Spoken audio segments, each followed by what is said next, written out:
저희가 이런 생각이 들 때마다 사실 반성할 건 아니라는 거네요. 그냥 관점을 좀 더 바꿔야겠구나라고 알아차리면 되는 건가요? 그러니까 반성이 자책을 하는 건 별로 좋지 않아요. 자책을 하는 건 좋지 않아요. 반성은 자기 자신의 행위를, 마음을 되돌아봐서 잘못된 게 있으면 그 잘못된 방향성을 옳은 방향성으로 바꾸기 위해서 반드시 필요해요. 근데 반성 이후에 플러스 알파로 한 바퀴 더 굴면 아이고 이런단 말이에요. 그렇죠. 죄책감을 갖잖아요. 네. 네. 이건 안 해도 돼요. 근데 반성은 할 필요는 있는 거예요. 조금 더 가볍게 생각하자면 피드백은 자신한테 할 필요가 있다는 거네요. 피드백 좋아요. 피드백은 반드시 필요합니다.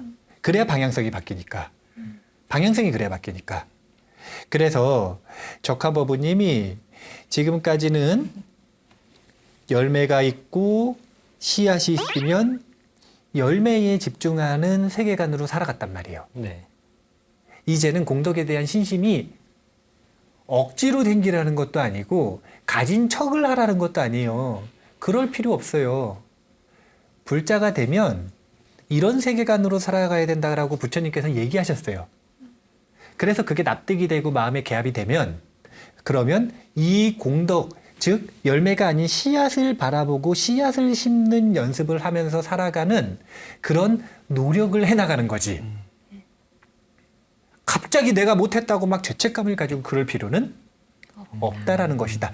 하지만 피드백해서 방향성은 이쪽으로 점점 바꿔나가는 것이 모범적인 불자로서의 모습이다. 이걸 꼭 기억을 하셔야 되는 거예요. 자, 망고 열매가 있어요. 망고 씨앗이 있어요. 뭘 선택하실래요? 망고 씨앗. 씨앗. 열매 한 개보다는 씨앗일 것 같긴 한데 언제 키우지? 그러니까요. 뭘 선택하실래요? 씨앗이요. 씨앗. 저는 열매일 것 같아요. 에헤이. 죄책감을 가질 필요 없다라고 괜히 얘기했어요. 피드백. 안 돼도 계속 피드백을 통해 방향성을 연습을 하셔야 됩니다. 관도신 법부님하고 연하신 법부님 요즘에 그 TV 보는 우리 도반들이 너무 예쁘다고. 아 근데 스님들은 외모를 보진 않거든요.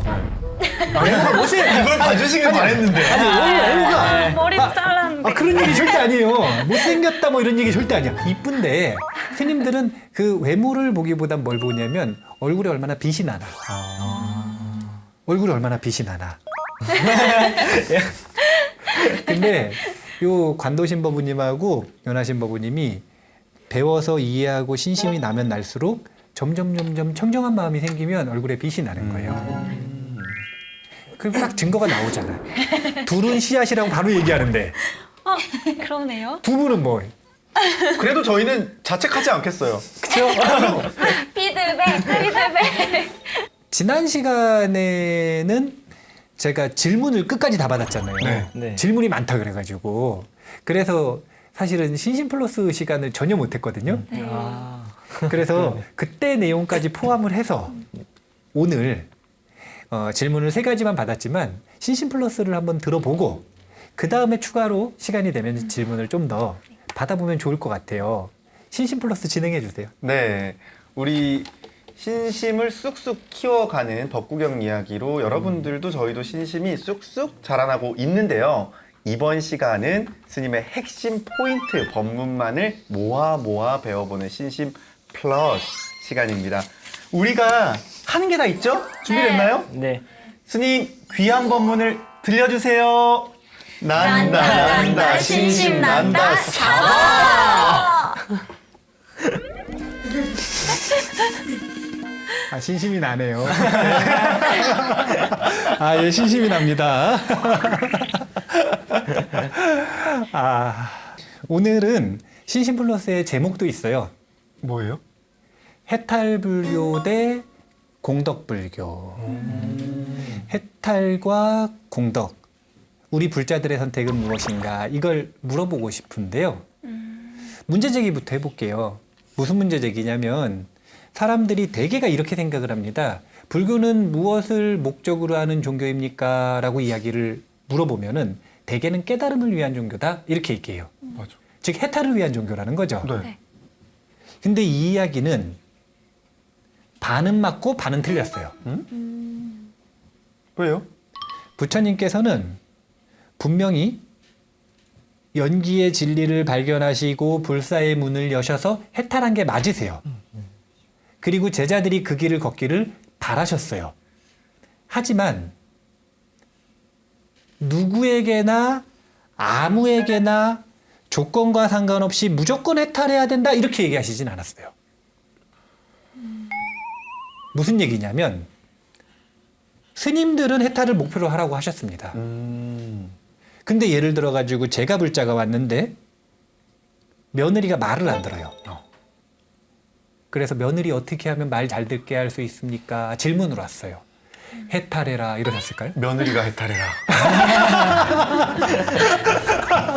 며느리 아직 불자도 아닌데요? 아니, 그렇게 얘기 안 하셨을 거 아니에요. 뭐라고 얘기하셨겠어요? 무슨 얘기를 해주셨겠어요? 일단 그 관계 회복을 하기 위한 그렇죠. 그런 며느리가 조언을 하셨을 것 같아요. 어떻게 하면 말을 잘 들을 수 있는지 방법을 알려주셨겠죠. 네, 거기다 해탈해라 이러지 않으셨을 거 아니에요. 네. 그렇죠. 즉 제가 불자들은 공덕이 되는 이야기를 해주셨단 말이에요. 그 핵심이라고 하는 건 공덕을 쌓아서 이 생에도 다음 생에도 행복해지는 것. 이게 제가 불자들의 실질적인 목표였어요. 그러면 해탈을 해서 육도윤회에서 벗어나는 건 수행자들의 뭐 의무이고 제가불자들은 그 길을 선택할 수도 있지만 아닐 수도 있다는 거네요. 맞아요. 그래서 사실상 초기 불교, 부처님 당시의 불교는 이분화되어 있었다라고 생각을 하면 돼요. 제가 불자에게 향한 가르침과 출가자를 향한 가르침이 이분화되어 있었다 이렇게 생각하면 돼요. 그래서 제가자의 모범적인 목적은 보시바라밀과 도덕적인 삶을 통해 공덕이 생기잖아요. 그럼 그 공덕을 가지고 생천하는 것, 천상에 태어나는 것. 이것이 실질적인 목표가 됐고요. 출가자는 출가를 왜 했냐면 출리심 때문에 했거든요. 세상이 싫어 이제. 세상의 고통도 싫고 세상의 쾌락도 싫은 거예요. 세상에서 벗어나고 싶은 겁니다. 사회에서 벗어나고 싶다라는 게 아니라 윤회에서 벗어나고 싶다라는 것. 생천하는 것마저도 벗어나고 싶은 거네요. 그렇죠. 천상도 육도윤회 아니에요. 네. 그러니까 거기서도 벗어나고 싶은 것. 그래서 원하는 게 서로 달랐기 때문에 그 원하는 것에 따라서 제가불자들에게는 공덕에 대한 것들을 중심으로 알려줬기 때문에 공덕불교. 출가자들에게는 해탈을 중심으로 알려주셨기 때문에 해탈불교.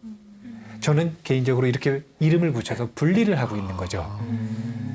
근데 왜 반만 맞다 그랬냐면 이쪽으로 너무 치우쳐 있으니까. 공덕불교도 분명히 부처님의 가르침인데 너무 최종적 궁극적인 목표만 강조를 해서 그것이 불교의 전부라고 생각을 하기 때문에 부처님은 다이어트하는 방법에 대해서 이야기를 안 해주셨을 것 같잖아요. 네. 해주셨어요. 설마 공덕으로 다이어트도 되는 건가요? 다이어트 방법도 설법을 해주셨습니다. 어. 그리고 성공을 시켰어요. 뭐예요? 그런 것들 전부 알려주셨어요. 부자가 되는 법 알려주셨을까요? 안 알려주셨을까요? 그건 알려주셨죠. 알려주셨죠. 알려주셨죠. 뭐지? 알아야 되는데. 갑자기 해탈불교 얘기할 때 눈이 작았거든요. 근데 갑자기 뭐 돈 버는 얘기, 다이어트 얘기하니까 눈이 지금. 스님 여기 뜨거워요 지금. 아유. 근데 이걸 분명하게 알아야 된다라는 거예요. 해탈불교만이 아니라 공덕에 대한 것도 분명하게 부처님의 가르침에는 있다. 이거 먼저 알아야 돼요. 기억하실 수 있겠죠? 네. 그럼 두 번째 얘기로 넘어가 볼게요. 뭘 알아야 되냐면 제가 아까 뭐 이생의 행복, 내생의 행복 뭐 이런 표현 썼죠. 네. 네. 우리 요즘에 행복이라고 하는 키워드가 중요하잖아요. 네. 부처님은 행복에 대해서 이야기를 하셨을까요? 안 하셨을까요? 하셨을 것 같은데요. 하시긴 하셨는데 그때 당시에는 행복이라는 단어는 사실은 없었고 행복이라는 단어는 최근에 만들어진 거고 최근에 만들어진 거고 그럼에도 불구하고 그 행복에 대한 단어를 가져다 쓰면 부처님은 총 3가지 행복을 얘기하셨어요. 3가지 행복. 어떤 거예요? 분류 방법이 따라서 이제 여러 가지로 나뉘는데 그 중에 3가지로 나누셨는데 첫 번째는 이생의 행복. 이생의 행복. 이건 금생의 행복이라고도 할 수 있죠. 지금 생에 행복한 거. 그 다음은 내생의 행복. 다음 생에 행복한 거. 그 다음은 궁극의 행복. 궁극의 행복? 이건 약간 해탈이랑 뭔가 겹칠 것 같아요. 성경. 정확해요, 정확해요. 오늘 뭐 좀 봤는데? 간단하게 설명을 해드리면 이생의 행복은 지금 딱 질문을 했으면 이후에 죽기 전까지의 삶이 이생이잖아요. 네. 네. 이 남은 생 동안 행복하게 사는 방법에 대해서 얘기해 주신 게 이생의 행복론이에요. 그 다음에 죽음 이후에 지옥 가고 싶어요? 아니요. 아귀로 태어나고 싶나요? 아니요. 축생에 가고 싶나요? 아니요. 아수라로 태어나고 싶나요? 아, 딱 내시네, 사악도. 인간이나 천상은 가야 될 거 아니에요. 해탈을 못 한다면. 네. 그죠? 그렇게 인간이나 천상에 태어나도록 공덕을 잘 짓도록 알려주신 게 내생의 행복. 그리고 이 2가지는 제가불자를 향한 가르침이었고요. 다이어트 하는 거 무슨 행복이에요? 금생의 행복이요. 그쵸? 네. 돈 많이 버는 건요. 금생의 며느리가 말 잘 듣는 건요. 금생의 그쵸? 근데 보시바라미를 실천하고 도덕적인 삶을 통해서 생천하는 것, 내생의 행복이죠. 지옥을 면하는 것. 내생의 주제가 딱 나오죠. 네. 이제 경전 보시면 분류가 되실 거예요. 이거는 이생의 행복, 이거는 내생의 행복. 궁극의 행복은 도대체 뭐냐? 이 2가지가 궁극적으로 변하지 않는 행복이 아니라는 거라. 조건이 변하면 돈 사라지면 어떻게 되냐면 불행해지고 천상에 있다가 공덕 다하면 떨어져 버리고 이건 궁극적이지 않잖아요. 궁극적이려면 윤회를 해탈해야 되는 거예요. 그래서 출가자일까 관심이 있었던 건 궁극의 행복이에요. 이 3가지 행복의 종류 기억하실 수 있으시겠어요? 네. 뜻도 기억하실 수 있죠? 네. 네. 네.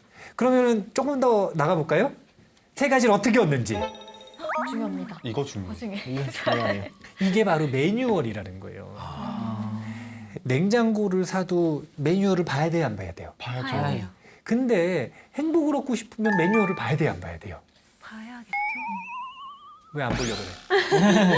아니 매뉴얼을 누가 안 줬어요. 지금 주려고 그러잖아. 아. 그것도 요약해서. 요약해서 드립니다. 금생의 행복을 얻고 싶으면 부처님은 뭘 해야 된다 그랬냐면 첫 번째는 전문 기술을 익혀야 된다 그러셨어요. 역시 기술직. 그런 건가? 전문 기술을 익혀야 된다 그러셨어요. 전문 기술. 이거 신기하지 않나요? 네. 부처님이 전문 기술을 익혀야 된다 그러셨어요. 하나 그럼 했네요. 네. 아, 저 한 건가요? 이미 언니 했죠. 입꼬리가 벌써. 그러니까 이 세계는 외부적인 조건들이 없어가지고 힘들지는 않을 만한 조건을 갖추고 있는 거죠. 전문 기술을 가지고 있으니까. 좋겠다. 아니 근데 관전부부님 제일 많이 벌면서 왜 그래? 아니 저는 전문 기술이 없으니까요. 아 무슨 전문 기술이 없어요. 좋겠다. 여기. 에? 아 전문 기술 미모? 고마워요. 네. 아 갑자기 왜 이렇게 목이 막혀? 2번째로 넘어가죠, 스님.